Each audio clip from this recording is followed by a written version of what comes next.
Hello, friends. Welcome to the first episode of Beyond the Contract. I'm Michelle Senko, and I am joined today by my guest, Dominic Janitis, a Hello. dear friend and colleague, and really an inspiration to me in the Oh, industry. thank So, you. welcome today, Thank you. Dominic. I'm so Thanks for excited to be. being Yeah, here. I'm excited to be here. This is great. Awesome. Beyond the contract here, we're going to talk about up to date and accurate real estate news and information, and so much more. We're going to cover what's going on in our communities, community service, government relations, all the things that we actually have gotten involved in through our Hmm. leadership roles at the Realtors Association. Dominic is a past president, Oh, 2023, yep. and that is when I joined as treasurer. I went from board of directors position to leadership and following in your inspirational footsteps. Oh, thank you. and yeah, and We just got our hooks into you, and we then. really did. We had fun along the way, and we've Mhm. learned so much. Oh And yeah. I think really enjoyed stepping sort of alongside of our sales role in both commercial and residential Hmm. practice.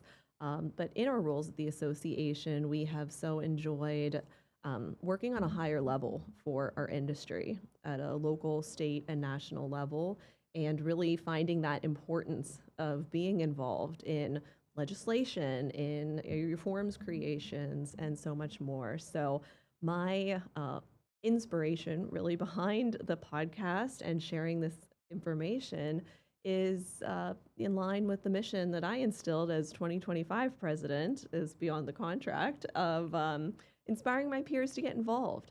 Not really viewing the business as this myopic view of sale to sale to sale, but really getting involved on a state and national level, connecting with our leaders and elected officials. How can we advocate for the industry and advocate for our consumers? And so much of that is exactly that, beyond the contract. There it is. We're official now. Yep. Yeah, to see the value in that, and I know you can speak to that from your leadership roles. And Yeah. so, tell us a little bit about how you got started and Oh, what you're geez. doing now. I don't know how much time we have, Michelle. Um, Thank you for having me. Yes, I am so excited for your podcast, and I'm so thank excited for you. Beyond the Contract.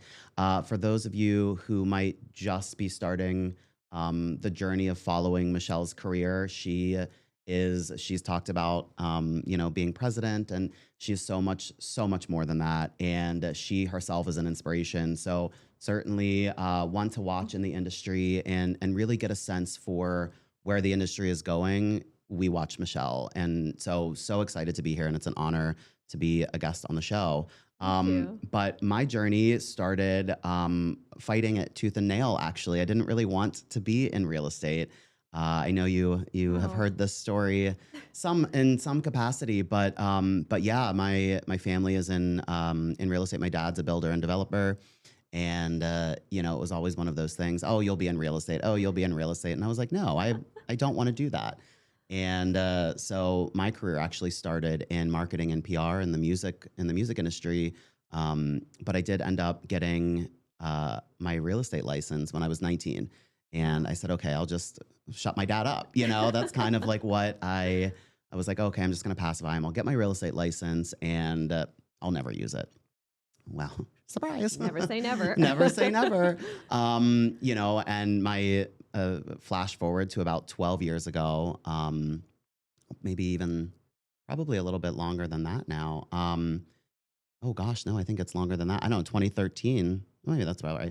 right. I reactivated my real estate license. I had got finished my undergrad at Duquesne University, moved to New York, was there for a couple of years, came back, got my MBA, and was working in marketing and PR. But about 13 or so years ago, my family was working on a development, and they needed help here in Pittsburgh. So I reactivated my real estate license, and I said, oh, this will be part-time. I'll still do my marketing and PR and all of that. Nope. That was, you kind of, it's like baptism by fire. You kind of just get thrown into it. Yes. And what I thought I wouldn't like, what I thought I would hate actually is what I ended up loving, Isn't that amazing? It's crazy to think that that's how and I hate to admit that like my parents were right. That Yes. was one of Well, those they things. usually are. Yeah, I just I've don't like learned to that give them. also. It's like I don't want to give them that credit, but it's so true. Yeah. No, but it's been a very wild ride, an interesting journey. But yeah, about 2013, it's about 13 years ago, Wow. and and then really the rest was history because I started in residential Okay. as most practitioners do, and then kind of quickly segued into commercial about a year into my practice, and that's when I kind of fell in love with that side of the industry. Yeah. And I would say about 90% of my business is commercial and investment, and then some residential here and there, friends, family, referrals, that kind of Yes. stuff. And I still enjoy that side, but commercial is absolutely where my heart is. Yeah. You I can know? relate to that a lot Yeah, too. right. Yeah. Family, Exactly. family history Yeah. with it too. And then from there, I just kind of, when I first got re-licensed, I guess I'll say, when I reactivated my license, I just wanted to know everything and I wanted to have it all kind of figured out. And the only way to really do that was to get involved at the local association Hmm. level. And that's kind of what started a few years after I got really integrated into the business. So when I started getting involved at the REALTORS Association of Metropolitan Pittsburgh, and then that's when they dug their claws right into me and snatched me and started with a board seat, and then that turned into treasurer, and then VP, and then ultimately president in 2023. And you just learn so Yes. much along